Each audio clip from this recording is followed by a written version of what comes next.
Kıymetli mesai arkadaşlarım, değerli basın mensupları, öncelikli olarak Regaib Kandilinizi, gecenizi kutluyorum. Ülkemize, milletimize ve tüm insanlığa hayırlar getirmesini temenni ediyorum. Kıymetli misafirler, bugün burada Türkiye'nin sağlıkta yazdığı destanın, insanı yaşat ki devlet yaşasın düsturunun en somut nişanelerinden birini paylaşmak üzere bir aradayız. Cumhuriyetimizin 2. asrında Türkiye yüzyılı vizyonumuza yakışır bir acil sağlık altyapısını tesis etmenin gururuyla hepinizi hürmetle selamlıyorum. Değerli konuklar, bugün ulaştığımız noktayı anlamak için nereden geldiğimizi hatırlamak gerekir. 2002 yılında tüm Türkiye'de yalnızca 481 acil yardım istasyonumuz ve 618 ambulansımız vardı.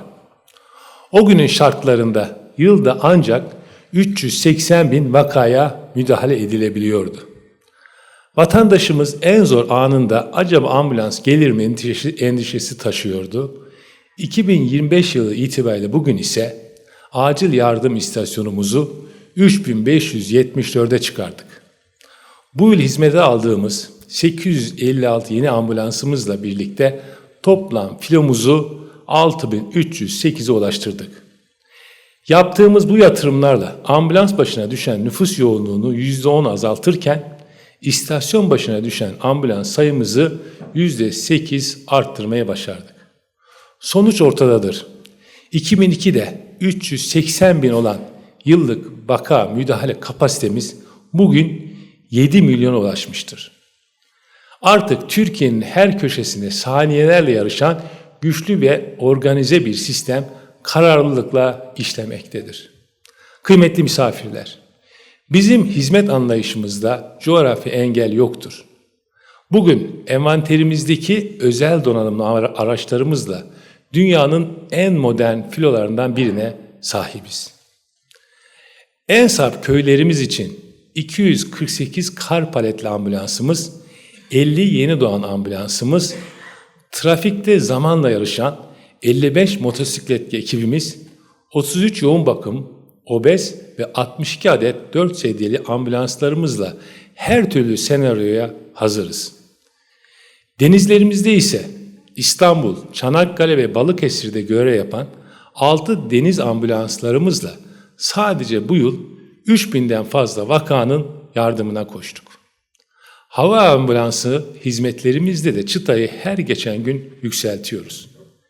2008 yılında 5 araçla başladığımız bu yolculukta bugün 17 hava ambulanslarımıza hizmet veriyoruz.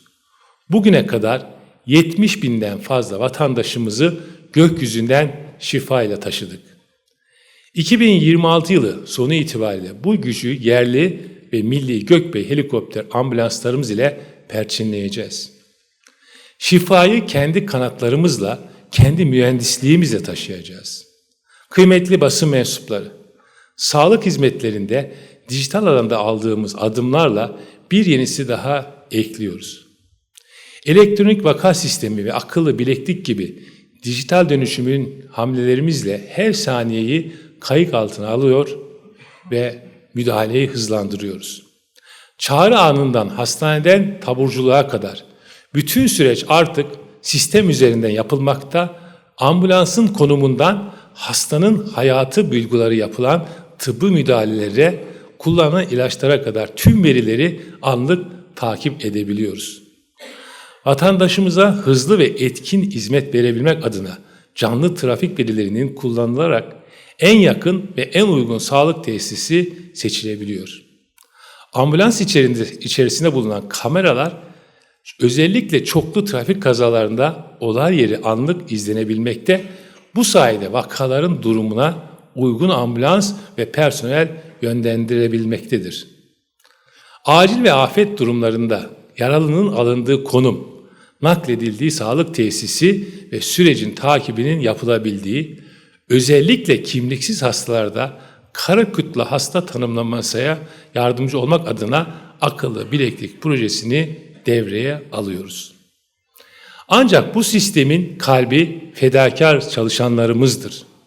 Sahada can siparişine görev yapan doktorlarımıza, acil tıp teknikerlerimize ve teknisyenlerimize, en zorlu yolları aşan sürücülerimize, bu mukaddes hizmetin her alanında yer alan 50.000 acil sağlık personelimize ve 20.000 UMKE gönüllümüze şükranlarımı sunuyorum. Bu düşüncelerle bugün dağıtımını yapacağımız 856 yeni ambulansımızın her bir kilometresinin hayra, şifaya ve kurtarılan hayatlara vesile olmasını temenni ediyor. Bu büyük yatırımın ülkemize ve aziz milletimize hayırlı uğurlu olmasını diliyorum. Yolunuz açık, gayretiniz ve başarılarınız daim olsun. Allah'a emanet olun.